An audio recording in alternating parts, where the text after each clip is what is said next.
Hello, everyone. Today, let's take a look at two-degree freedom system of these two masses system in their dynamic formality. And let's take a look also on how we can make the free body diagram of all the forces acting upon the two masses and the two wall being suspended with.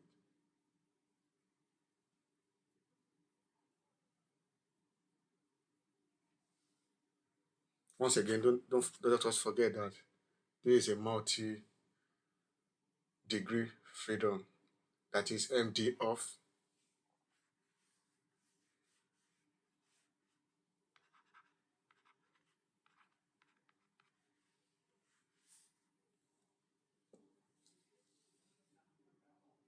Now let's assume we want to make the free body diagram of the whole freedom system.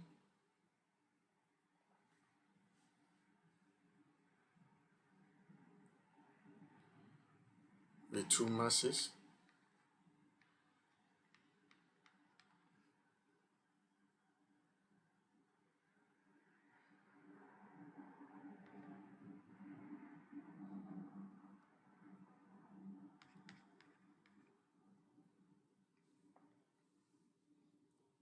two spring and dashpot,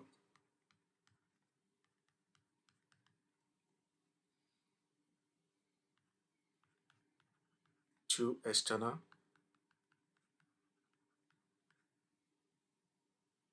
forces.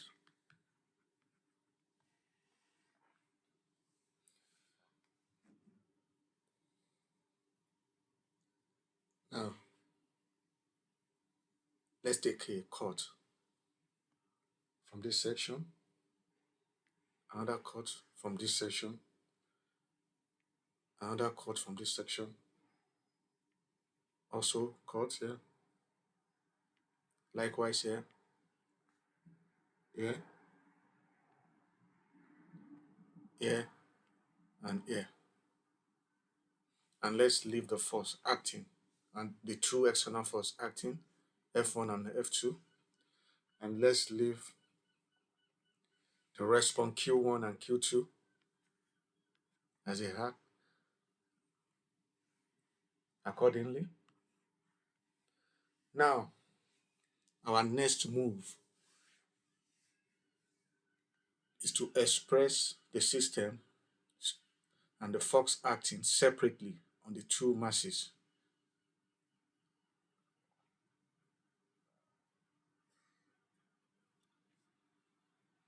So therefore, in doing this, we are trying to express it in free body diagram.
I have the force mass M1,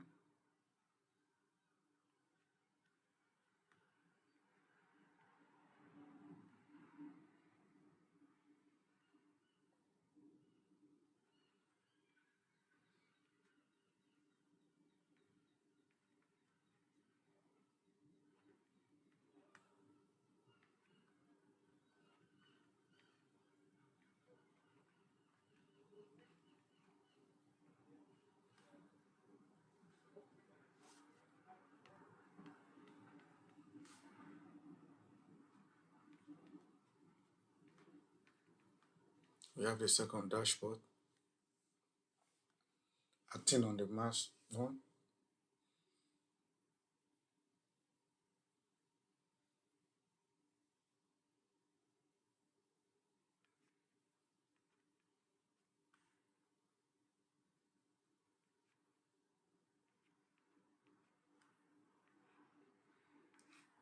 We have the M2, that is the second mass.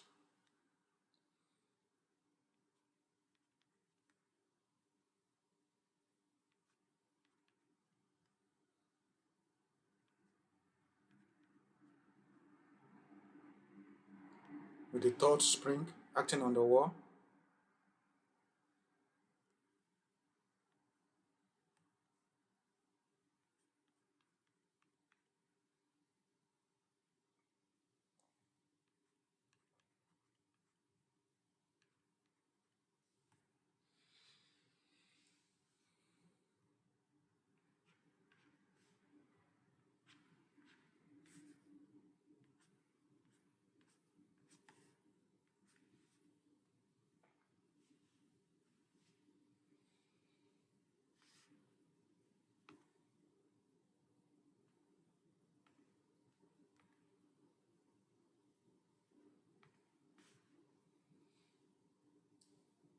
And this is K1.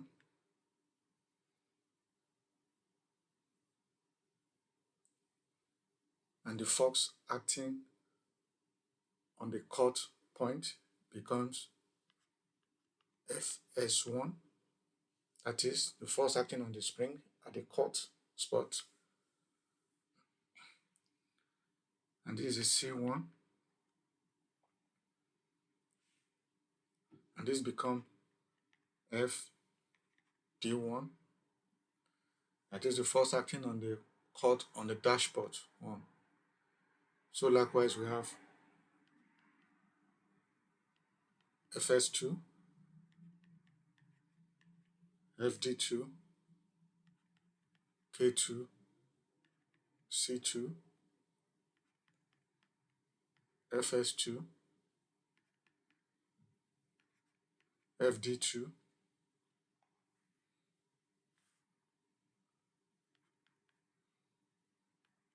FS3, K3, FD3, C3. And don't let us forget the force acting, the two external forces, F1T, F2T. Also the response on each masses.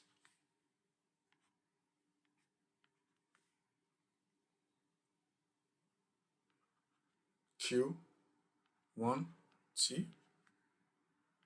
Q2T.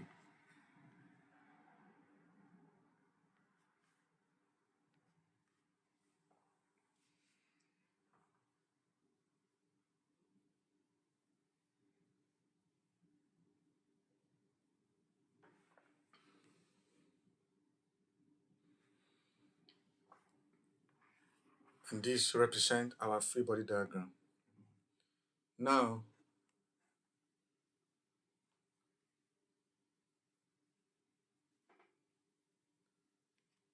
one, considering forces on each mass separately. 2,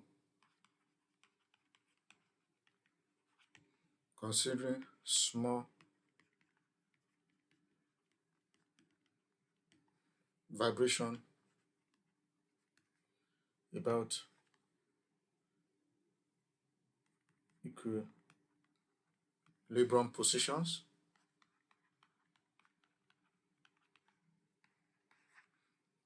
3,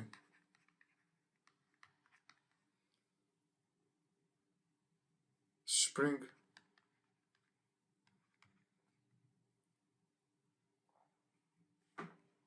spring forces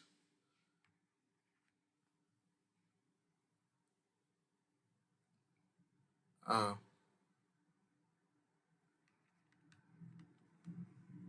directly proportional to the extension created.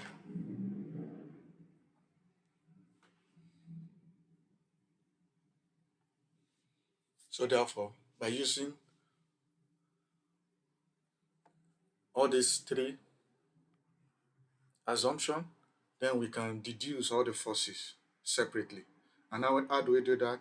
By considering that all the forces on each might act separately, considering small vibration about the equilibrium position, that spring forces are directly proportional to the extension created.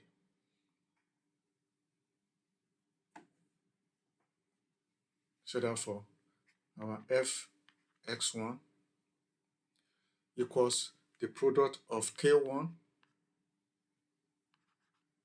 to Q1. That's the first equation, equation 1.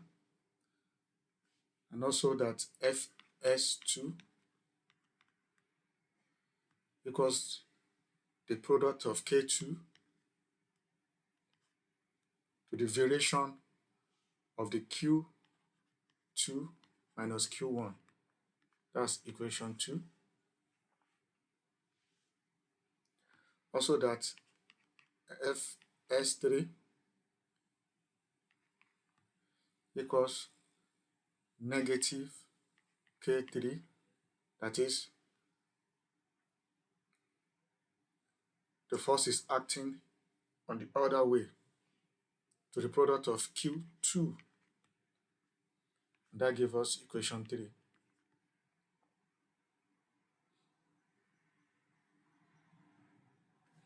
And all these are for the spring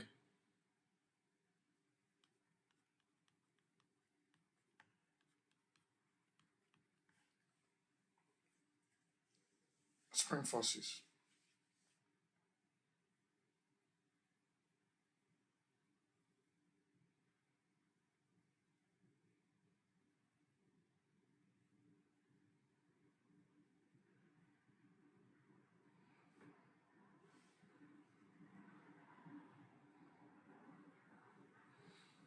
Then number 4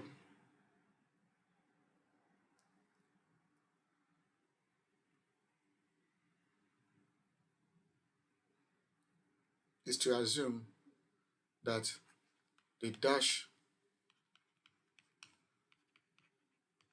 pot forces are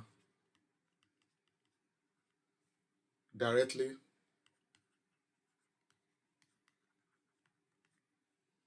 proportional to extension velocity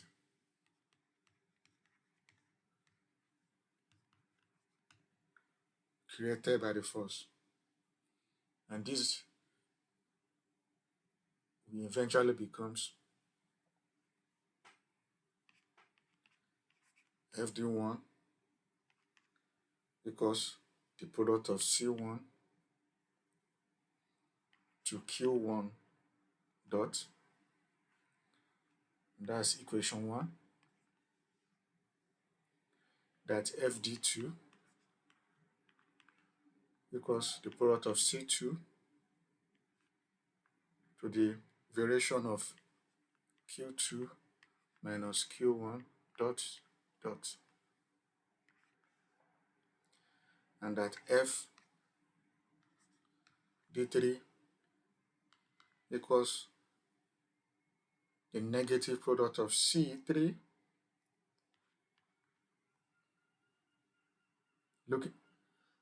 looking at the direction of the force acting on them, so it becomes negative C3 to the product of Q2 dot. Don't let us forget Our Q dot is velocity in dynamics to the dashpot.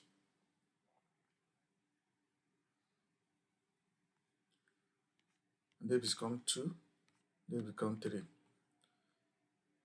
So all these are the dashpots.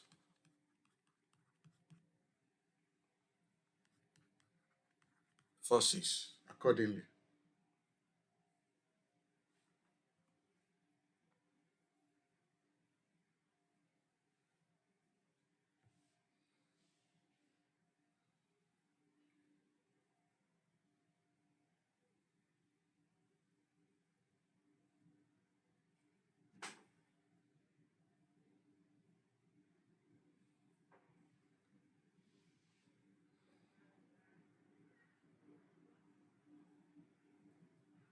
Thank you very much for staying tuned.